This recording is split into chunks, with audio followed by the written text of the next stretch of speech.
कृष्णा, राधे राधे। आप सबका वेलकम है फिर से ब्रज स्टोरीज में, जहां बात करते हैं लड्डू गोपाल जी के बारे में।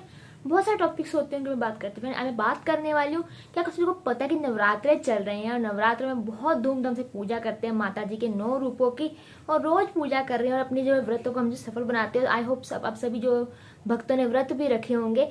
तो देखिए, जब बात करने वाली हूँ कि बहुत इंपॉर्टेंट बात है कि बहुत सारे लोग ऐसे कहते हैं कि हम जब नवरात्रों में पूजा करते हैं तो हमें अलग अलग संकेत मिलते हैं, और बहुत से लोग ऐसा भी जो क्वेश्चन करते हैं कि कैसे पता लगे या कौन से 10 संकेत हैं जिससे पता लगता है कि माता रानी शेरा वाली हमारे संग में है, यानी हमारे घर में विराजमान है नवरात्रों की पूजा के दौरान।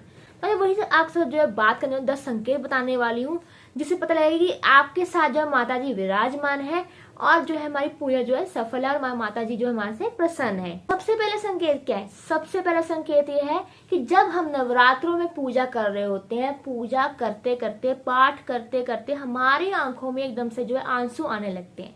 देखिए, पूजा तो हम आगे पीछे भी करते हैं, तब शायद कई बार नहीं भी आते हैं, पर जब नवरात्रों के समय जो है आंखों में आंसू आने लग जाए तो इसका मतलब है कि माता जी का जो स्वरूप है हमारे साथ है और पॉजिटिविटी जो होती है हमारे साथ है। और अब बात करते हैं दूसरे संकेत की। दूसरा संकेत क्या है? तो देखिए, दूसरा संकेत ये है कि जब हम पूजा कर रहे होते हैं नवरात्रों में, और हम जब पूजा करते हैं बहुत ही प्रेम और भाव से, और हमें एकदम से ऐसा महसूस होता है, ऐसा फील होता है कि हमारे पीछे कोई जो है खड़ा हुआ है। तो देखिए, तब ऐसा माना जाता है कि जब हमें ऐसा महसूस हो तो इसका मतलब यह है कि माता रानी हमारे साथ है, माता रानी की ऊर्जा हमारे साथ जो खड़ी हुई है, हमारे साथ विद्यमान है जब हम पूजा कर रहे होते हैं। अब बात करते हैं तीसरे संकेत की। जब पूजा करते समय नवरात्रि की टिमटिमाते हुए जुगनू आपके पास आकर बैठ जाएं, आपके कपड़ों पर आकर बैठ जाएं, तो इसका मतलब है कि माता रानी का जो है हमारे साथ बिल्कुल आशीर्वाद है, माता रानी हमारे साथ है। क्योंकि जो जुगनू है उसे जोगिन भी कहा जाता है, और जो जोगिन है वो माता रानी की परम सेविका है। तो इसलिए जो ऐसा कहा जाता है, जब हम पूजा करते हैं बहुत ध्यान और प्रेम से, तो जो शक्तियां होती हैं माता की वो आकर जो हमारे पास बैठ जाती हैं, जबरदस्ती आती हैं हमारे पास, और फिर जो हमारी माता का जो हमारे पे आशीर्वाद रहता है माता जी का होने का ये भी संकेत होता है। अब बात करते हैं चौथे संकेत की। देखिए, जब हम रात के समय सो रहे होते हैं, यानी कि नवरात्रि में हम जो है सो रहे होते हैं, नवरात्रि में पूजा करते हैं सुबह से लेकर शाम तक, रात में जब हम जो है पूजा करके अच्छे से तो फिर बाद में हम सोने चले जाते हैं, तो सोते सोते कई सारे भक्तों को जो है ऐसा लगता है कि झटका लगता है नींद में और एकदम से उठ जाते हैं। तो इसका संकेत भी है कि माता जी हमारे साथ है और माता जी जो हमें जो उठा रही हैं।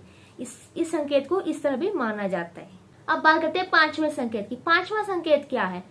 पांचवा संकेत ये है कि जब कभी नवरात्रों में पूजा करते समय हमें चमेली की खुशबू आए, हमें इत्र की खुशबू आए, हमें विभिन्न तरह के पुष्पों का खुशबू आए जो हमारे आसपास भी नहीं लगे हुए हैं, और हमें लुबान की खुशबू आए। क्योंकि हम कई बार क्या होता है कि बहुत सी चीजें ऐसी होती हैं जो हमारे आसपास नहीं होती हैं, ना ही किसी ने लगाई होती हैं, तो हमें फिर भी खुशबू आ रही होती है पूजा के समय। तो इसका मतलब भी यही है कि माता जी जो है हमारे संग में है, ये इसका संकेत होता है। अब बात करते हैं छठे संकेत की। छठा संकेत क्या है?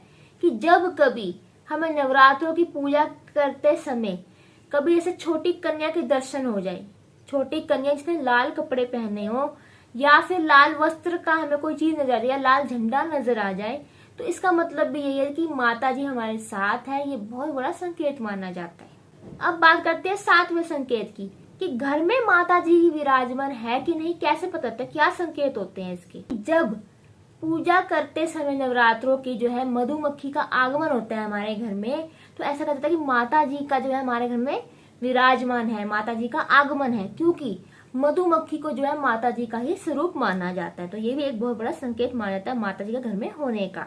तो अब बात करते हैं आठवें संकेत। देखिए, हम जब जोत जगाते हैं नवरात्रों की पूजा में, कुछ देर बाद ऐसा देखते हैं कि जो जोत की लो होती है वो तेजी से जलने लगती है, एकदम से उठने लगती है।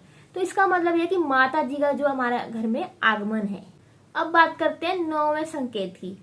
देखिए, जब आप नवरात्रों की पूजा करते हैं तो आपको देखने को मिलता है कई बार जब आप जोत जगाते हैं उसमें जो फूल की आकृति बनती है। देखिए, आकृति बहुत तरह की बनती है, जैसे फूल की बनती है, त्रिशूल की बनती है, कई बार तो माता जी का विग्रह भी दिखने लगता है बहुत सारे भाव वाले भक्तों को।